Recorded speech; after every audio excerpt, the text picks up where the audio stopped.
When you see that a particular gene is slower and there's other stuff slowing it down further, like alcohol or caffeine or pesticides or acute stress or chronic stress or high levels of estrogen or high level, being obese, you look at that and it's like, wow, I'm born with a, reduced ability to synthesize serotonin, and all these other things are affecting my serotonin pathway in some degree. And my mood sucks. I'm depressed. I'm unmotivated, and I'm feeding my happiness with food. I know that's the wrong way, but now I'm carb craving. I'm binging. I'm like 30 pounds overweight, and so yeah, that food is actually filling your brain with the serotonin that you want and you deserve, but nobody's taught you the right way to go about it. And so if somebody teaches you, look, you do this, and you look on a piece of paper and you're like, oh, okay, yeah, now I know that I really need to do that, because the common sense goes out the window because you hear it all the time and you don't think it's applicable to you.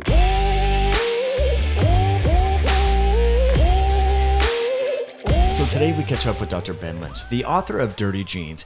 He's a great friend of mine, and I think you'll enjoy this invigorating conversation. We start out with talking about the strengths and the weaknesses associated with genetic testing. I'm seeing a lot of people get their genes tested. Even different companies are advertising on mainstream television and so forth. So we would like you to better understand what to make of genetic testing and how to utilize it and reframe it to optimize your health and personalize your diet, nutrition, and lifestyle choices. So we do talk a lot about mental health and dopamine and serotonin and various neurotransmitters and how you can assess them so as to understand different ways to optimize your health and realize that maybe organic food would be better for certain individuals, for example, that are more susceptible to having low serotonin metabolism due to the different pesticides and herbicides and contaminants found in, say, non-organic or packaged food, how that can affect your mood and your overall well-being. We talk a lot about gut health and histamine, small intestinal bacterial overgrowth, gallbladder issues, bile as well. And so we talk a lot about bile and how bile is an important antimicrobial substance in the gut and how it helps to maintain intestinal ecology, and how gallbladder dysfunction is actually linked to and traced back to different genetic aberrations in phosphatidyl choline metabolism, and we talk about the importance of cell membrane health and much more. It's a great conversation. And what I will do is put links to the show notes below, and we do have a coupon code for you should you want to consider, if after watching all the way through and listening all the way through genetic testing, you can get a discount on that over at StrateGene.com. You can use the coupon code HIH. Also, I'll put links to Dr. Ben's books, and much more, and other podcasts that him and I have recorded over the years. So today's show is brought to you by MyoScience Nutrition, tools to help support your sleep and micronutrient levels during today's challenging times. So if you've been struggling with sleep issues, whether your room is hot or you're having a hard time unwinding after staying out late and being so active during the summer, you might want to consider MyoScience's My Relax and Calm. What makes it really unique is it's a great tasting powdered drink that you can have in the evening time in the 45-minute window before bed. It has nourishing nutrients like L-theanine, taurine, GABA, magnesium, and inositol. What's unique about this is it's part electrolyte and hydration support, as well as different nutrients to help optimize the relaxation response, like the L-theanine and the GABA and the inositol. So it's a synergistic blend that doesn't just work on one aspect. It covers a few different common challenges that many people face, especially when you're sweating and you're hot during the summer and when you want to unwind to get a good night's sleep. So you can use the coupon code podcast to save over at myoscience.com. That's MYOXCIENCE.com. That's myoscience with an X.com. You can use the coupon code podcast to save over at checkout. I will put links below, friends. Now, I hope you enjoyed this conversation with Ben, and let's cut back to it. So Ben, it's great to be back with you again. Today, we're going to talk all about genetic testing, epigenetics, and lifestyle.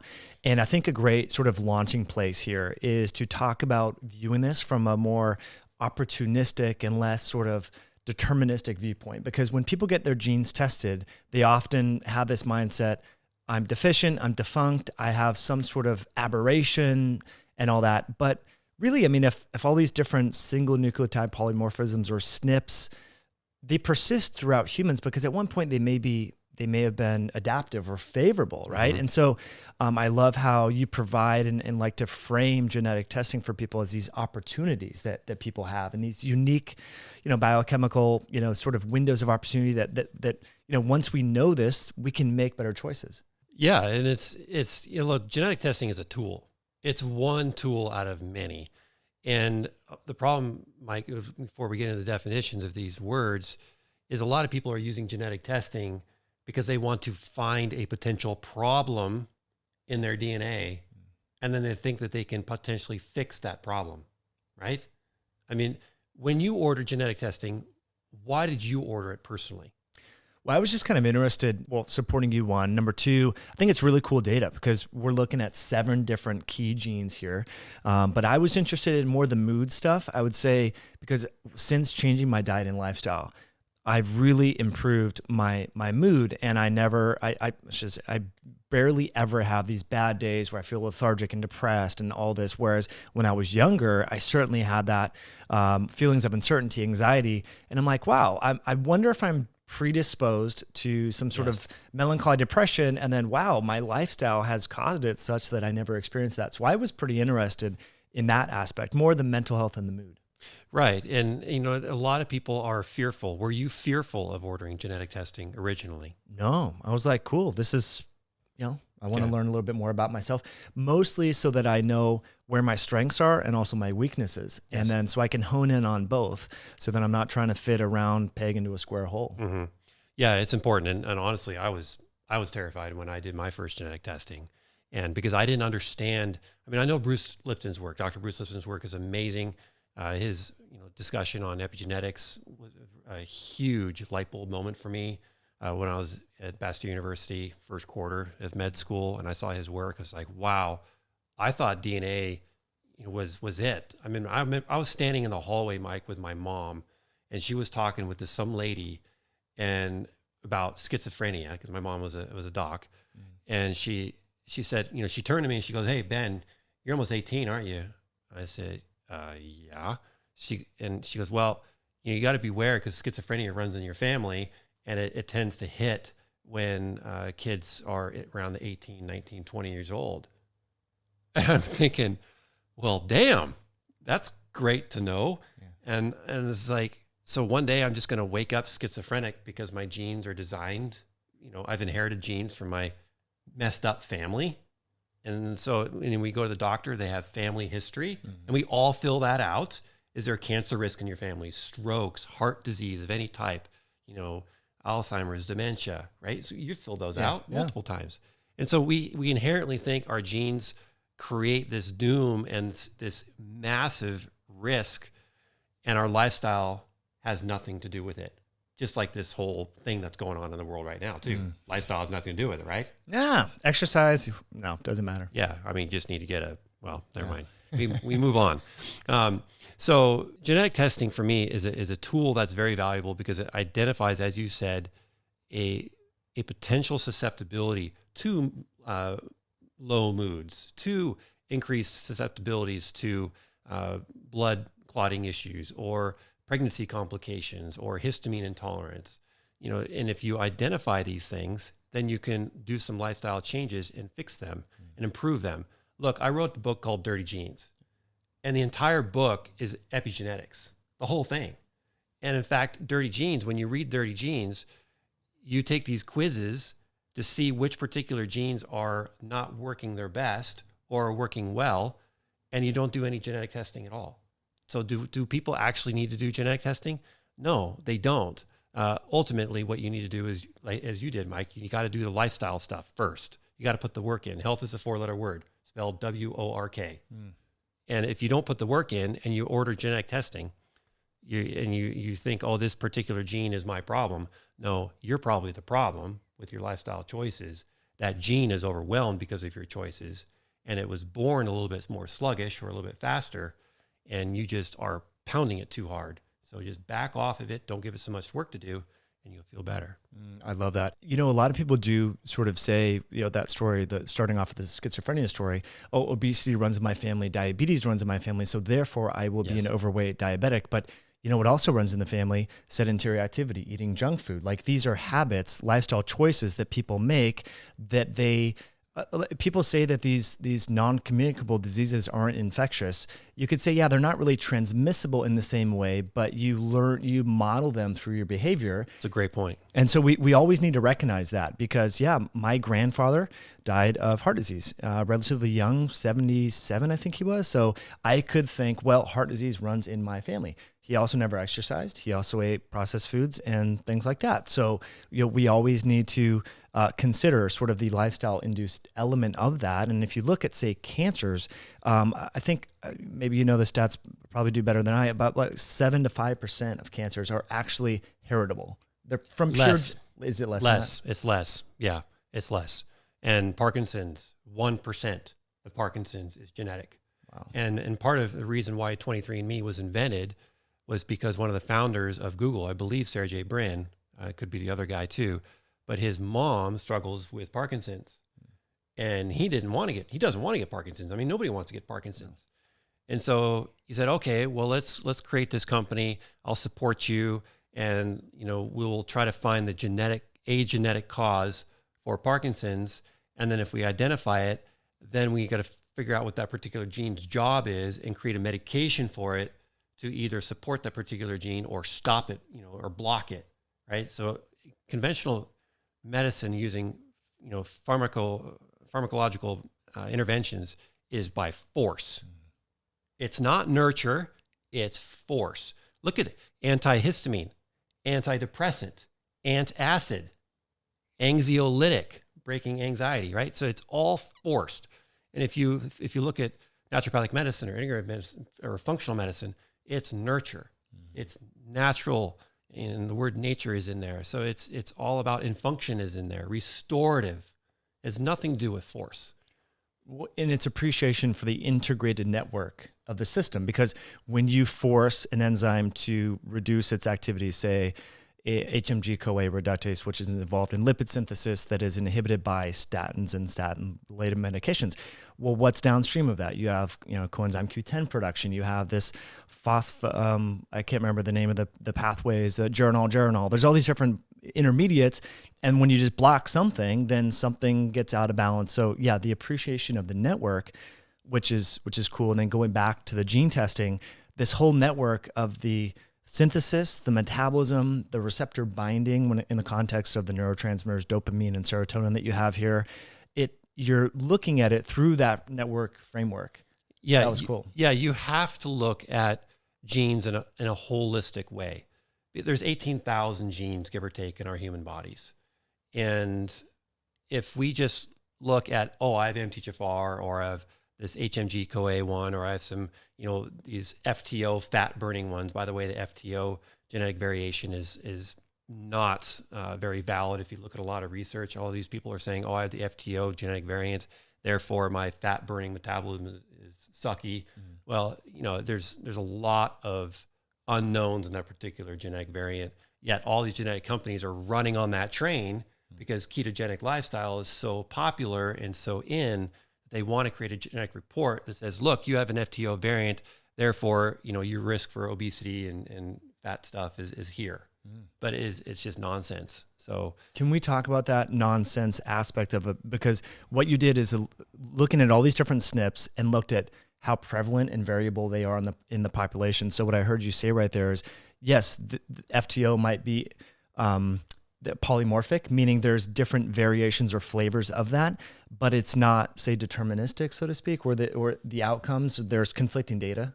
Yeah, there's conflicting data. And it's because it ties in this paper that you've got here. It ties into the epigenetics. So you could do all these clinical studies and see, okay, say you pull 500 obese people together, right? And you've put them in by age, genders, or however, ethnic groups, whatever you want to do. You look at diet, you look at supplementation, you look at activity, lifestyle changes. You can put all that in there. But FTO is one minuscule variable. The FTO variant is minuscule compared to the other 18,000 genes communicating. Plus, how's their sleep? Are they mouth breathing during sleep? Is their room hot or cold? Is their partner snoring? Are they snoring? Are they stressed out at work? If you're stressed out and your insulin levels are high, are you going to burn fat? No. So, and so what they do is they say, oh, this many people had FTO, polymorphic, variations, which increase their sensitivity or their susceptibility to obesity. And these people are obese and they don't have it. And the p-value is pretty good, but not really. And then another paper does it and they say, oh, the p-value is heavily associated with obesity and FTO. And so ultimately you just need to step way the hell back and think, okay, if all these papers are published on FTO polymorphisms, we can cherry pick the one that says it is associated with obesity, or you could read multiple papers and step back and look at them as a whole and think, it looks like epigenetics overrides the majority of those other publications.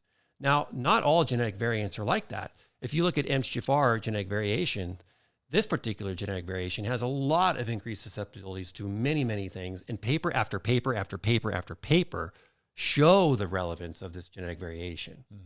So you have to look at it, have to look at the research even as a holistic view. And it takes a lot of time to do that. Yeah. But with the research team that I have with StrateGene, we do that. And we get in arguments, Mike. I mean, we get in full-on arguments. I want this particular variant reported. Right. And like, no, I don't. And it's like, it's not relevant. It's epigenetics trumps. It's like epigenetics trumps every genetic variation.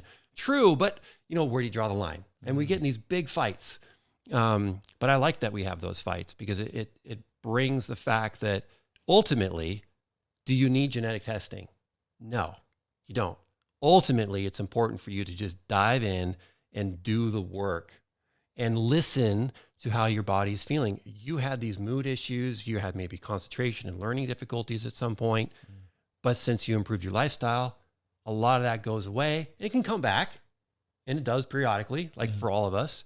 But if you know genetic testing and you know which particular neurotransmitters do need a little bit more love, do need a little bit more tyrosine or protein, or a little bit more antioxidants to protect them, or more avoidance of pesticides, since pesticides bind to your neurotransmitter receptors and prevent the binding of your actual neurotransmitters, which allow the actually cognition to happen, then you say, okay, well, damn, I'm going to make those lifestyle changes. I wish I knew that 20 years ago. That's comforting about pesticides, knowing that they sit in the receptors. Oh, right? They do. Yeah. I mean, it's right. It's right here. They sit right there. Park right in there. Yeah. Jeez. Paraquat, PCBs, welding fumes, and then we got cocaine and nicotine, and these are preventing dopamine reuptake. And you think, well, cocaine is awesome for people who performance and lovemaking and sex and what have you. It's just this great enhancement. Well, that is true, but I would like to get my dopamine a little higher, more naturally. Naturally, yeah. That's incredible. But going back to solidify that point, I think it's important that some genes are highly influenced by epigenetics and others aren't. Yes. MTHFR is one of them that can be overridden. The sluggishness is not so much influenced by epigenetics, so therefore dietary whole foods, diets rich in folate and or supplements are very helpful. But these other ones, are highly inducible by epigenetics. Yeah, and it's about workload too, Mike. So MTHFR, its job is to make your body's number one form of folate. And folate, as methylfolate, supports methylation, which is 200 plus genes. And then methylation, as this paper talked about, that affects every single gene in your human body. So MTHFR is one gene which affects all genes. So it's one of those key dominoes. And that's why there's so much research behind it. Because if this particular gene is really sluggish, and I've inherited MTHFR genetic variant, which is 70% slower, so I have a decreased function of my MTHFR enzyme by 70%. Wow, that's crazy. So that means I have 30% capacity for my body to produce methylfolate. So that means I damn well better get methylfolate from my diet. So I've got to eat leafy greens. I've got to eat liver, but I just ate liver for Father's Day. But you noticed it. I mean, that was pretty interesting. That elk liver, you were like, wow. You really noticed that. Big time. I mean, I was flying, and I told you I was flying, in such an amazing way, clear-headed, but almost of discomfort of how active my brain was from little nibbles. I mean, I took that much elk, Mike, that much, and I was flying.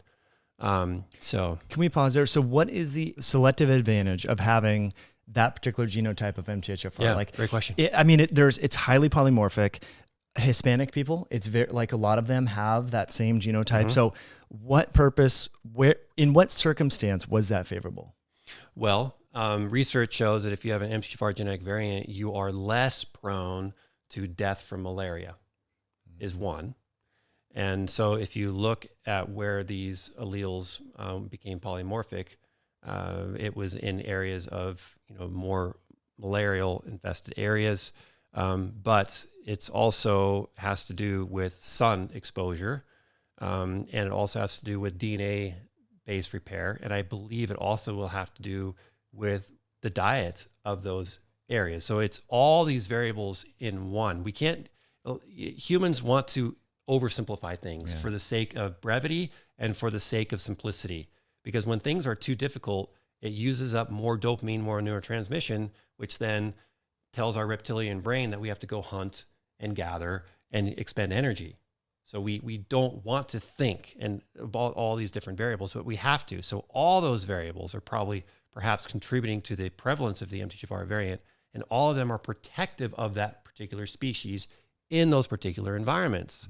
So if you have an MTHFR genetic variant, which is like mine, 70% slower, that means I have a reduced ability to methylate my folate, which you think could be bad, but there's methylfolate found in leafy green vegetables.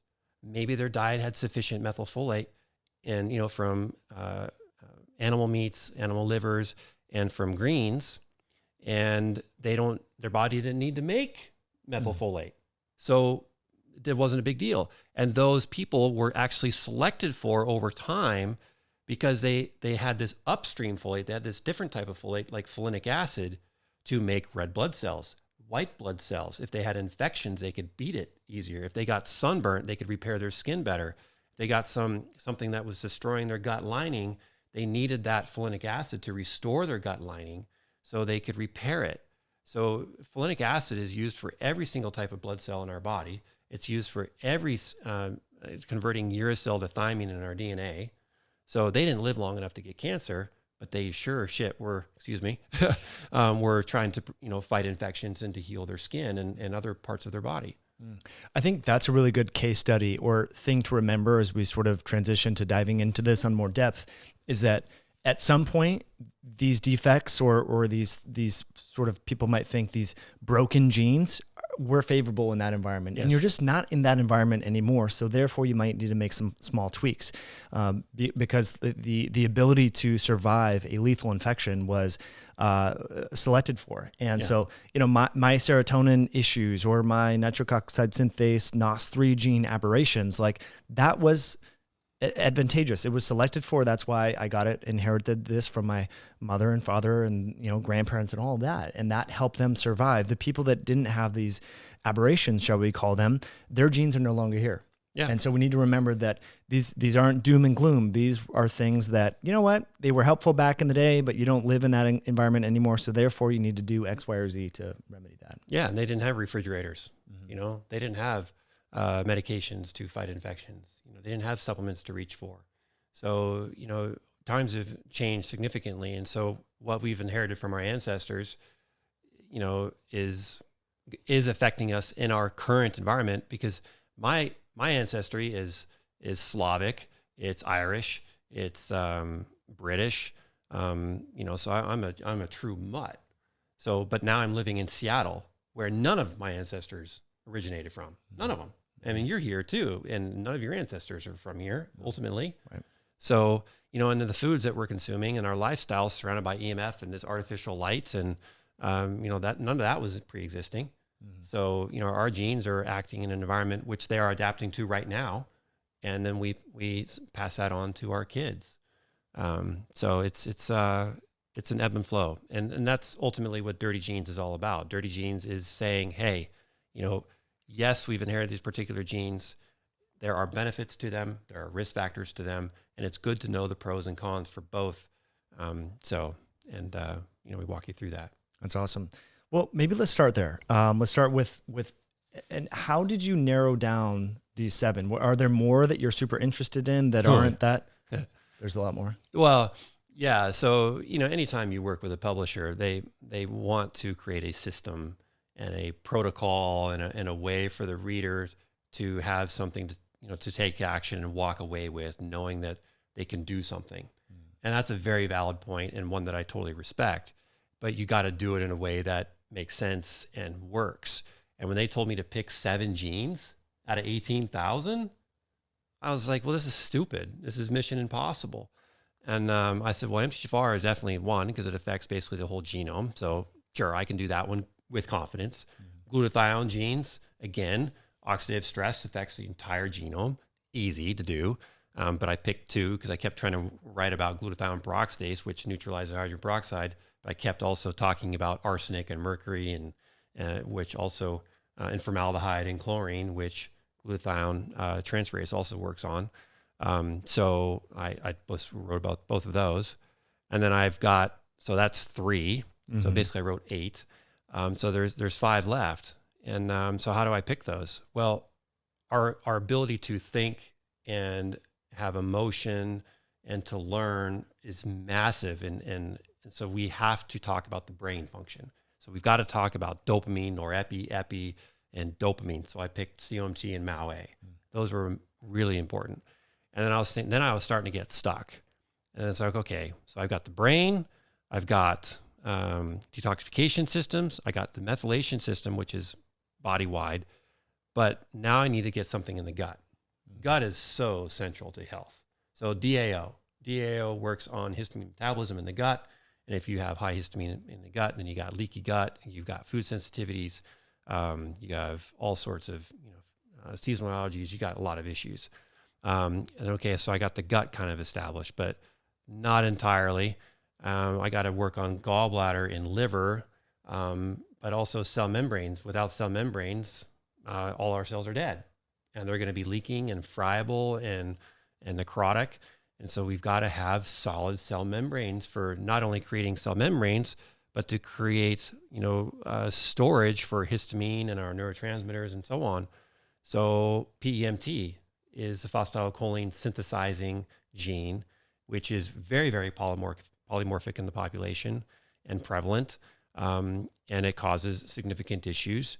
And so, I'm going to be talking about that, but it's also associated with pregnancy issues, loss of gallbladder function as well, SIBO, which we've talked about in a prior podcast with you years ago. And then I said, okay, well, I'm missing something. Oh, the heart. Cardiovascular disease. That's kind of important in the United States and the world. So I was like, well, what's a really, really important gene for heart health? And I was like, well, nitric oxide. If you have an emergent situation, you go to the doctor and they give you nitroglycerin, which is to do what? It's to, flood your body basically with a bunch of nitric oxide. But that doesn't always work. And I discussed that why. But if you put them all together, Mike, so that was very segmented, right? I've compartmentalized the human body. Right. That's not holistic at all. But, the MTHFR also affects neurotransmission. It also affects, detoxification in a way, but not entirely. It also affects the liver and gallbladder. And so all these genes interact with each other. So I've picked these 7, A, because they're very polymorphic in the population. B, there's a lot of research behind them. And C, they're affecting all of us in our everyday lives. And another reason is because they're very, very influential by our lifestyle, diet, and environment. So that's huge. If we have these particular genes not functioning very well, and most of us don't have them all cleaning or functioning well on a daily basis, I give you the tools to do that, and then you start getting better and better. And yes, you're focusing on 7, but at the end of the day, you're focusing on all the 18,000. Right.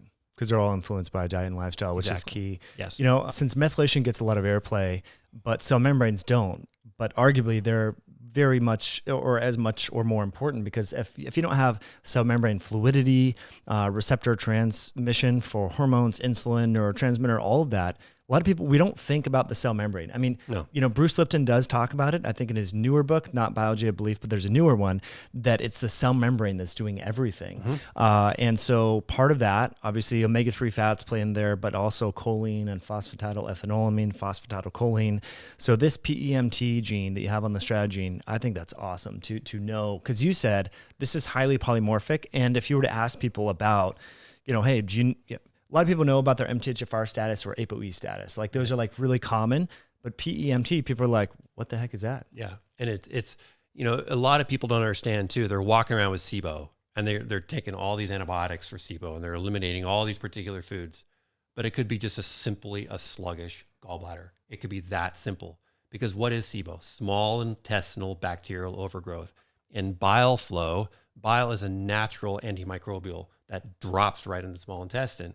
And you're not going to get bile dropping in your small intestine if it's sludgy. It's not going to happen. I mean, that little tiny sphincter of Odie is tiny.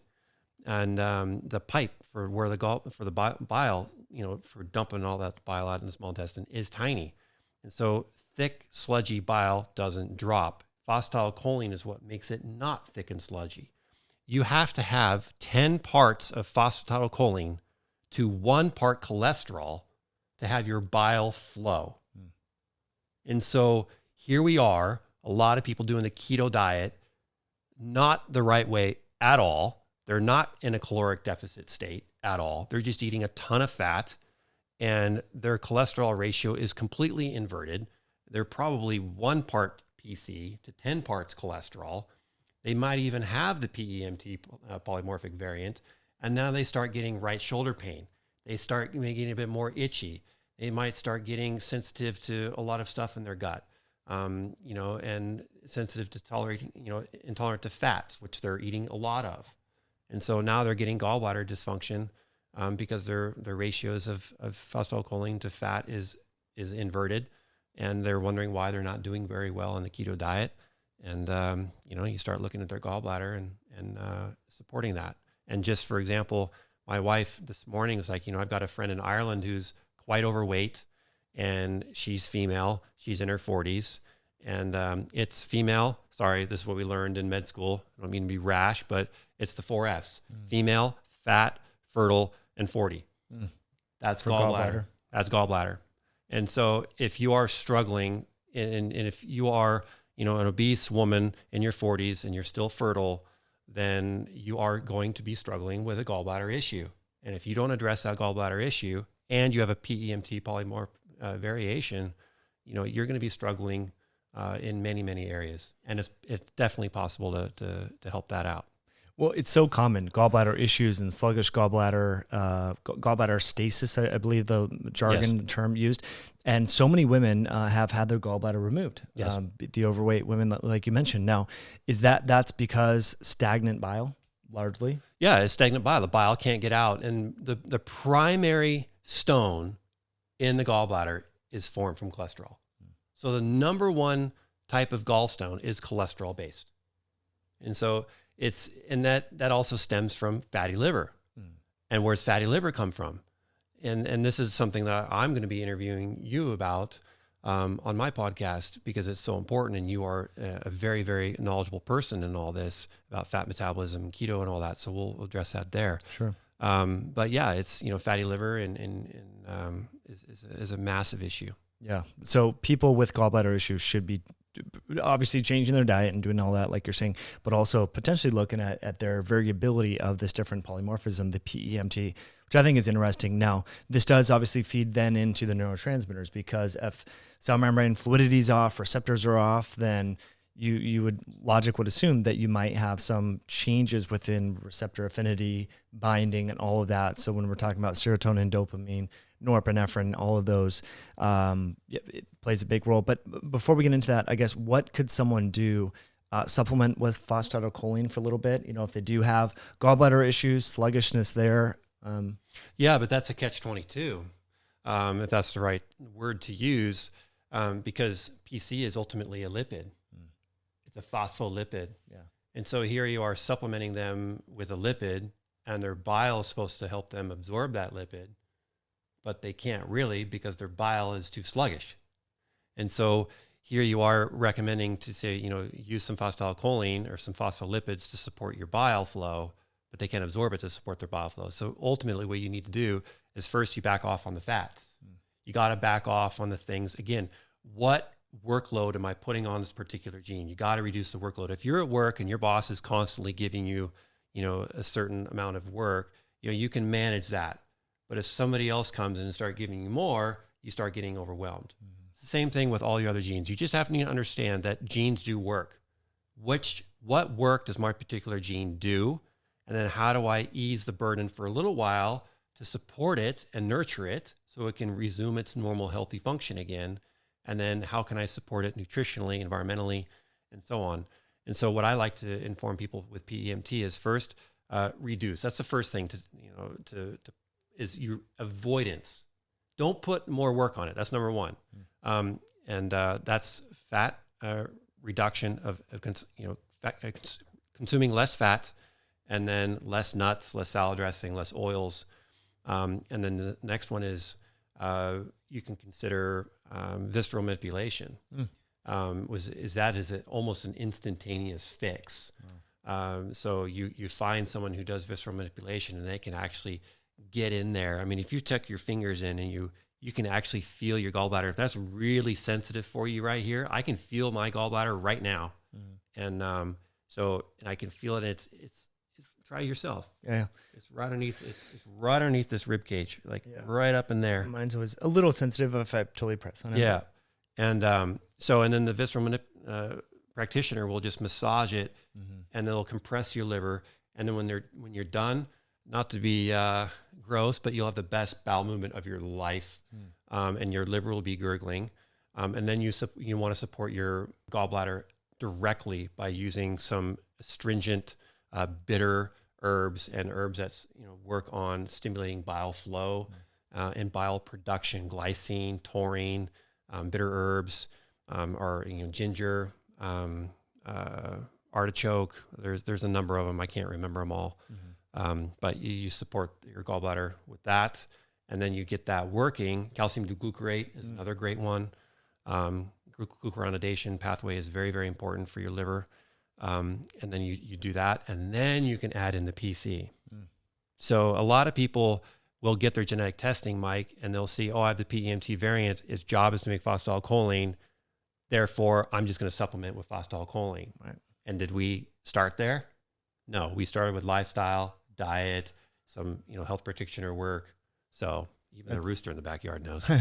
Yeah, he's like, come on, guys, just do that. I mean, I love this approach because it's more, well, first of all, it requires participation. So you have to participate in changing the health issues that you might be suffering from, number one, but it's restorative too. It's not, is it sustainable to take phosphatidylcholine for the rest of your life forever? I mean, maybe for some people, but I like the idea of doing what you're saying to help, figure out, what is the root cause here, help massage some of that, get it out there. And then, to sort of unpack this a little bit further, there's a lot of really interesting data about bile acids and dysfunctional bile acid signatures in the brain, in the heart. Like, we think it's just bile. Who gives a crap? Remove your gallbladder. It's like, no, these things go systemic. Yeah. And their signatures are characteristic of pathology, Alzheimer's, and all of this. So this is something not to just gloss over. No, bile is extremely communicative with so many things in the human body. It is unbelievable. You start going down that rabbit hole, you might not be coming out for a while. It's pretty cool. Yeah. Like once you're like, holy crap, these signatures predict early onset mild cognitive impairment.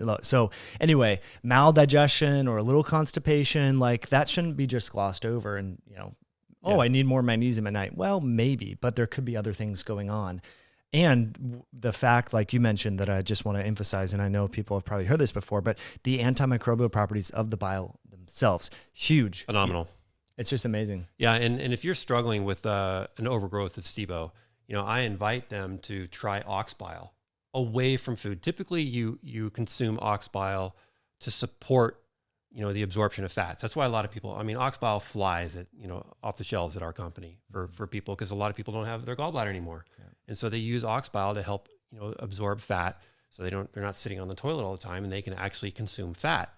But that's taken with meals. If you take ox bile away from meals, that ox bile is going to get in your small intestine, and it's going to the overgrown bacteria are going to like, whoa, and they're going to just die like crazy, and you're going to feel like crap. So you would take ox bile in the evening before bed, and then I'd also get some type of binder, some type of fiber to help absorb those die-off compounds and to bind them and get them out. Maybe even take it with a little bit of charcoal. So you're not going to be absorbing all that nasty die-off reactions, because when bacteria die and they break open, they're releasing a bunch of stuff too. A lot of gases, a lot of compounds, a lot of hydrogen peroxide, hydrogen sulfides, and you absorb all those gases, and it causes a lot of issues. So you want to bind those. That's a really good tip. Last thing, I don't know if I've told you this, but when I first started this podcast in 2014, one of my first interviews was with Gerard Mullen, who's a gastroenterologist at Johns Hopkins. And he's published he's done a lot of endoscopy treatments. And so when people talk about reflux, acid reflux, what he has found, and I believe he has since published this, was it's really bile reflux. So when people are lying in bed like, oh, I need to take a proton pump inhibitor, it's actually bile acids coming through a leaky pyloric sphincter. So it's interesting that, not only do you have this dysfunction of maybe sluggish bile and all this, but motility issues. It should be going north to south, not south to north. And anyway, so lots of cool stuff on bile, but we have a lot to unpack. Let's sort of move on to the neurotransmitters, and why I think this is way more helpful than, say, doing a one-time snapshot urinary transmitter P-test is you're looking at the binding, the transport, and the metabolism of all of your key neurotransmitters, one of which mine is a little special. And the synthesis of. I'll just put it here so we have some visuals here, because I don't look at this every day, but serotonin, what mine was kind of all over the place in different ways. So beautiful report. I mean, this in and of itself, for someone that's anxious, depressed, suicidal, whatever, like this could be huge for people. It's huge, and not only for the user themselves, but for the health practitioner, because as Dr. Daniel Amen says all the time, it is archaic in psychiatric wards, because there's no way to pinpoint which neurotransmitters are off. Which meds do I give? It's a crapshoot. Oh, try this one, try that one, try this one. If it doesn't work, come back in 3 weeks and we'll adjust your dose or change it out. It's just a guess. And Amen says, and nobody even looks at your brain. So he does a SPECT scan. And while I admire Dr. Amen's work a lot, I think he's doing phenomenal work. This is a massive missing component. You've got to understand how you as an individual produce your neurotransmitters, bind and transport them in your body, because if you produce all the neurotransmitters you want, if you cannot transport them, carry them to where they need to go in the brain, that's game over. You could have all the food and fixins you want for a big party of 100 people, and if it's just sitting in your fridge and everybody's waiting at the table, that's not going to do any good, is it? You've got to have somebody come and deliver it, and then you have to actually serve it up. And so you transport those neurotransmitters to the receptor, and then the receptor actually has to be able to bind that neurotransmitter. So you could have keys to your front door in your pocket, but they have to go from your pocket into the lock, and it has to fit in the lock. But if there's already another key in there, or somebody broke it in there, that key's not fitting. And that's, again, right there on your report. Pesticides, what are they doing to your HTR1B? Slowing it down, eh? Slowing it down big time.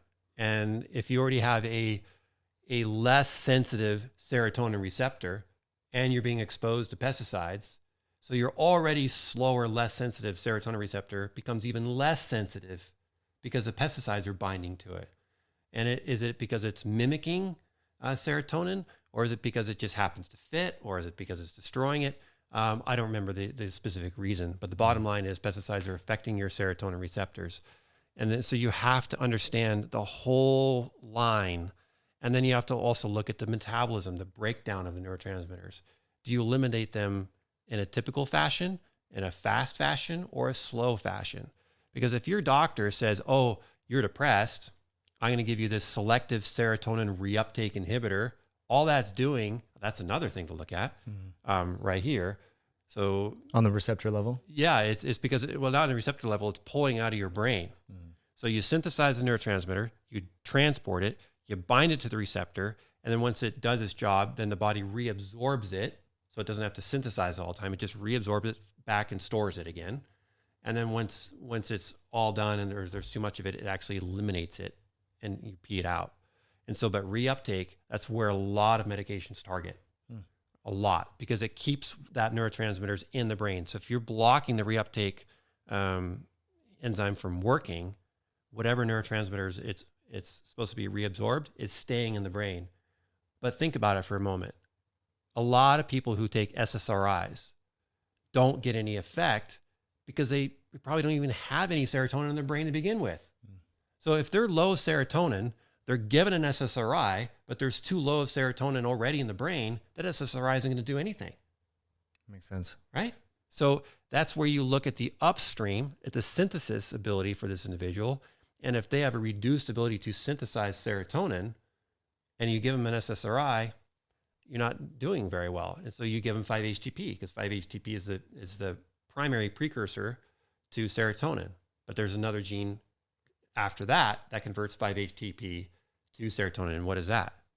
Looks like probably up there. Oh, the DDC gene. DDC, gotcha. And it uses vitamin B6. And so if you are taking 5-HTP and you're not getting any results from it, maybe you're low in B6. Maybe you're taking birth control pills, right? The birth control and B6 is a huge issue. And so you try B6 plus your 5-HTP and, oh, that actually helped a little bit. I didn't think about that because you think 5-HTP equates to serotonin. No, not even close. It's 5-HTP plus B6 equals serotonin, but now you also have to transport it, you also have to bind it, and you also have to worry about the pesticides and all that. And so you put all this together, and that's what StrateGene does. It gives you a map of how your body does this. And a lot of genetic reports, what they do is just say, oh, you have the DDC gene. It's got a variant in it. Supplement with B6. That's it. Right. And that's not teaching you how to fish. They're just giving you a fish, and you might not even need that particular fish. So you supplement B6, you don't feel any different. So you need to find out, okay, I'm going to try the B6. That doesn't work. Where next can I go on the map? And so we give you all these strategies. That's why it's called StrateGene. We give you all these strategies to identify where in your genetic makeup should you target next. So you develop a plan and you attack it. If it works, awesome. If it doesn't work, you just go to the next one. And you don't get mad at your health professional or yourself for trying the B6 because it was actually a strategic decision, which you had information to try. It made sense, and you tried it. It didn't work. You check that box off, and you go to the next spot. It's awesome. I mean, I like that because it gives you more to, it's just a more complete diagram from which to follow and sort of decision diamond. If this doesn't work, then you keep on going like you just said. But I think it helps to empower the lifestyle change because it's nice looking. Because I love caffeine. I used to have a lot of caffeine in the afternoon. And then I would be up till 1 a.m. Like, gee, duh, Mike. I mean, I know that. But sometimes seeing it on paper, you're like, okay, so this is enough for me to make that change. So looking at this, just looking at the melatonin metabolism and different things, binding, looking at caffeine and coffee and whatnot all over the place, or sunlight and affecting favorable, that to me is enough to help to catalyze that lifestyle change as well. So a lot of us know we shouldn't be having junk food. We shouldn't be watching TV. We shouldn't be doing whatever, but we still do it. But, sometimes, sitting and writing helps at least the Western mind to be like, you know what? I know I shouldn't do that, so I'm going to not. Especially when it's you on that piece of paper. Yeah. When you see that a particular gene is slower and there's other stuff slowing it down further, like alcohol or caffeine or pesticides, or acute stress or chronic stress or high levels of estrogen or being obese, you look at that and it's like, wow, I'm born with a, reduced ability to synthesize serotonin, and all these other things are affecting my serotonin pathway in some degree. And my mood sucks. I'm depressed. I'm unmotivated, and I'm feeding my happiness with food. I know that's the wrong way, but now I'm carb craving. I'm binging. I'm like 30 pounds overweight. And so, yeah, that food is actually filling your brain with the serotonin that you want and you deserve, but nobody's taught you the right way to go about it. And so if somebody teaches you, look, you do this, and you look on a piece of paper and you're like, oh, okay, yeah, now I know that I really need to do that, because the common sense goes out the window because you hear it all the time and you don't think it's applicable to you. Right. But it becomes very applicable to you when you inherit a particular gene that is already struggling, like my MTHFR gene. And, for you, you've got other genes that are affected. And so for me, I really need to have my leafy greens, or I really need to make sure I'm getting my liver, or, making sure that I'm, eating more protein. So it's important. That's And, huge.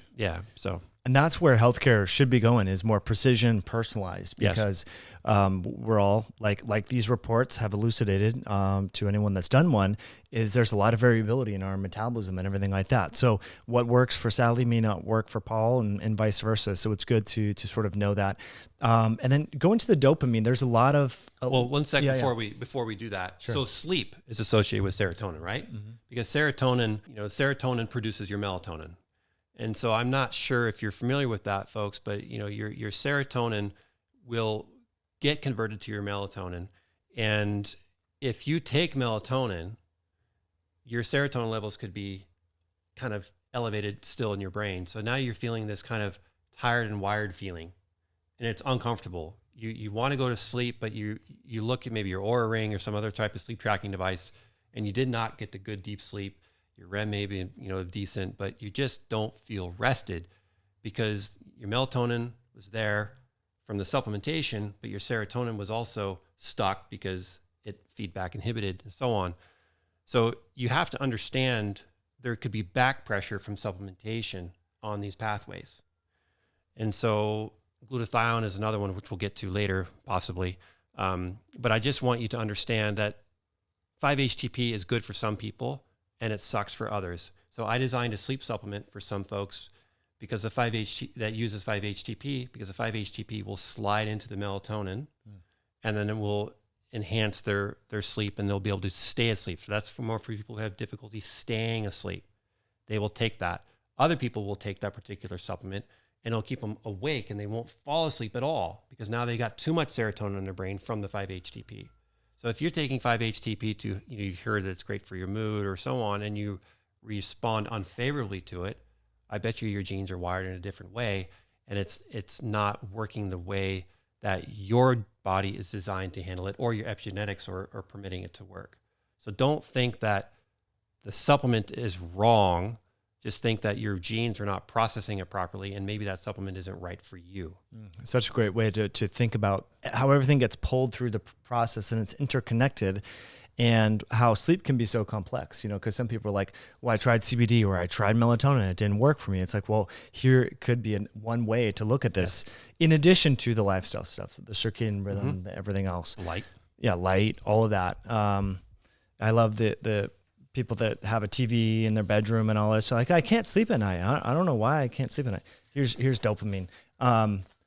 This one I think is really neat, especially for parents, because kids can get dubbed bad learners. They need to be put on Ritalin or Adderall, which I've used that before, in college and everything like that. I mean, these are very similar to it's an amphetamine. Okay, it's very addictive.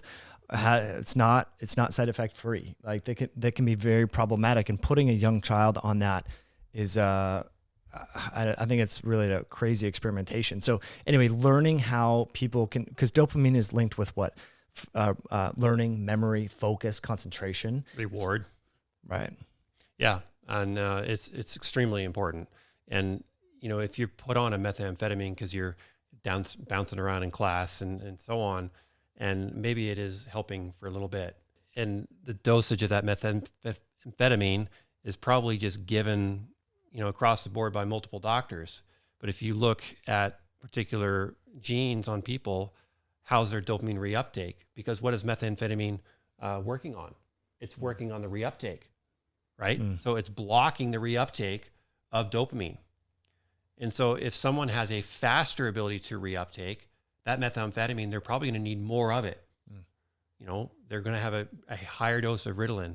But if a doctor is aggressive and they prescribe a higher dose of Ritalin out of the gate, and this individual has a slower ability to remove the dopamine already out of their brain, because it's not really the problem of the reuptake of the dopamine, it's something else, maybe the synthesis of it, that person can be really, really in trouble and harmed.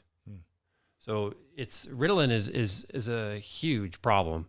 Obviously, it's not a solution. It can work short term, great. And in fact, my kid is off to college, and a lot of these kids in Ivy League schools are taking Ritalin on a daily basis just to try to compete. Yeah, it's sad. I will say, in defense of those compounds, using it periodically taught me how to study. So that because I could just do intense deep work, and then I would start doing good in school. Who would have thought that you had to study for 6 or 8 hours? But I never knew how to actually do that. And then because I had friends who were always taking it and doing crazy stuff, sniffing it and everything, like craziness like that, which I did not do. And I learned how to actually study. And I learned that if I want to get good grades, which I did, I had to do this kind of work and learn how to do that without the stimulant. So I will say that for teaching purposes, cool, but you feel when you come off it, or you do a day and then take it off, you feel like crap, man, because your dopamine's all over the place. Yeah, so that's a great point, because medications, in my mindset, they can be very, very useful as a intermittent intervention for something. For example, for you to feel what it should be like in your brain, but you never had that opportunity. So you were given that opportunity with Ritalin, and you're like, whoa, I have a good mood. My learning is enhanced. I'm getting good grades. Your confidence goes up. And if you look at Tony Robbins' work, right? If your belief structure is this, and you make an effort to pursue that, and you accomplish it, well, that reinforces your belief to be able to do it again, which reinforces your belief to keep taking action, right? So it's this perpetual building cycle, which is beautiful. So Ritalin gave you that start, and then you had the awareness saying, okay, well, this is a medication. How can I do it naturally? And that's my job, and your job is to help transition folks. Look, you don't need medications for most of these things that you're struggling with. You just need to, make some interventions, and you can make these interventions a lot more strategically with genetic testing. Yeah, that's amazing. Anything on dopamine in particular that you want to dive into? Oh, yes.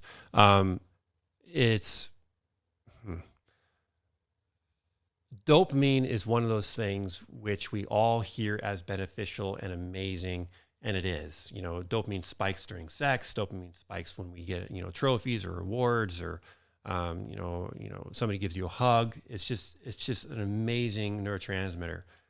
The problem is it's also associated with Parkinson's and neurological deficits, and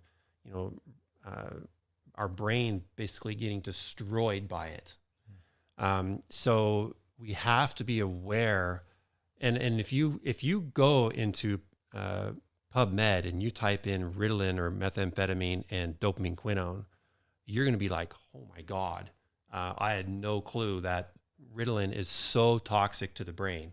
Because what happens is Ritalin keeps so much dopamine around, it makes these compounds called dopamine quinone, or all these aldehydes, and on your reports, it's in black and white at the moment, but your report is riddled with red in certain areas, not yours, but everyone's, because dopamine is a pro-oxidant once it starts metabolizing. And so if you are taking Ritalin and you're taking it long-term, you can be long-term damaging your brain. If you are taking high amounts of tyrosine or mercaptopurins or L-DOPA, you could be damaging your brain. So you've got to make sure your glutathione levels are high, your carnosine, your PQQs, your antioxidants are sufficient, and the genes are all open. And if you look at certain pathways, like there's a compound called dopal, and for Parkinson's, to convert dopamine, the primary metabolite or metabolic metabolizing gene for dopamine is MAOB.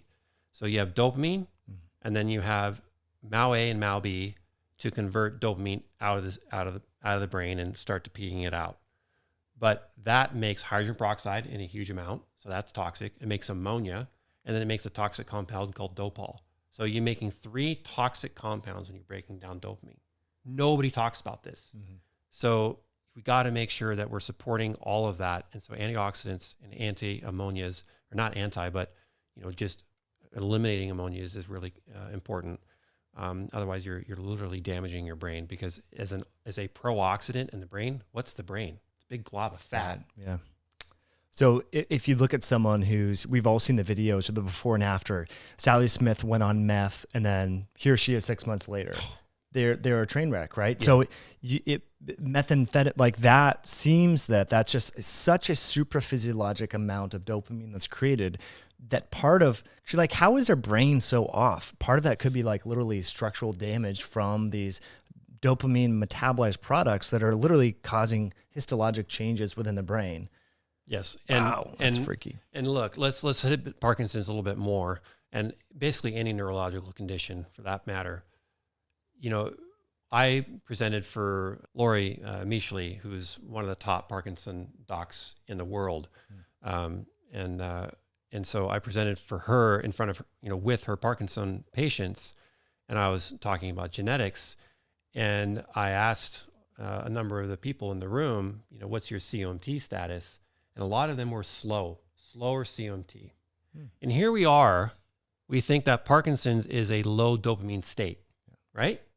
Doctors give L-Dopa to Parkinsonian patients, right? That's the treatment of choice. But the problem is L-Dopa doesn't last. Well, why doesn't it last? Because L-Dopa is probably the primary reason why their brain was toxic in the first place. Because their methylation was a mess. Their MTHFR was a mess. They couldn't metabolize the dopamine very well. Their homocysteine levels were higher. Then CMT was even slower. And so you start putting all these together, and you're like, well, Parkinson's isn't really a low dopamine state. It's a damaged state due to a pro-oxidative environment in the brain, possibly due to more elevated dopamines or a trapping of some of the toxic metabolites of dopamine in the brain. So our treatment then is to give more dopamine, which then hastens the destruction of their brain. And so there's no treatment of Parkinson's because we continue to damage their brain versus supporting it and thinking back, well, it's not just a low dopamine state, it's a toxic state.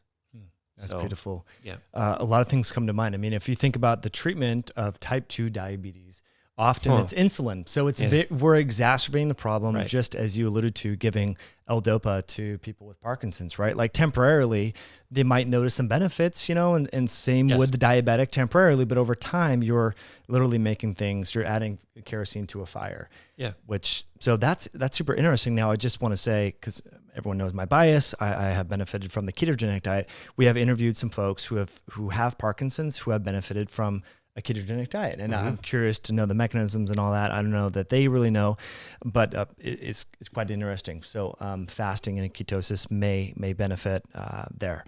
Lot to unpack there. Now, the quinone metabolism, if anyone's interested, we interviewed Eleanor Rogan, who is at University of Nebraska. She studied the catechol estrogen quinones that are highly reactive to DNA. I asked her, they're very similar to the dopamine quinones in the brain. Yep. So these things it's almost like a free radical in the sense that it's highly reactive and it needs to glab onto, like you talked about, the fats in the brain, oxidizing brain tissues. Now, in the breast tissue, they damage some of the DNA within the breast and exacerbate female cancers, but also in men, the catechol estrogen quinones can exacerbate prostate cancer and breast cancer in men. So anyway, the quinones are pretty interesting. Like they're super reactive, super reactive, and they're hard to calm down.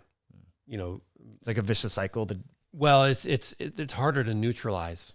So my understanding is glutathione doesn't do it. It's not designed to help neutralize a reactive quinone. So you need something else. So pyroquinolone quinone, PQQ, is helpful. And then there's a compound carnosine, which is helpful. But carnosine is rapidly metabolized in the body by carnosinase, which then converts into histidine and histamine. So that's not ideal. So then I was doing more research on this, and there's a compound called N-acetylcarnosine, and that keeps the carnosine longer in circulation. So the half-life is increased. And I'll tell you, Mike, you pay. Have I ever given you N-acetylcarnosine at my house? I don't think so. Oh my, I got to do it. So it's this white powder. It's super expensive, and so I think I tried 400 milligrams or something, and I put it in a half an ounce of water, and I just held it in my mouth. It's super easily mixed in water, and they use it for, I think, cataracts in eyes and something else, and they make them into eye drops. Wow. And it really helps the eye health immensely.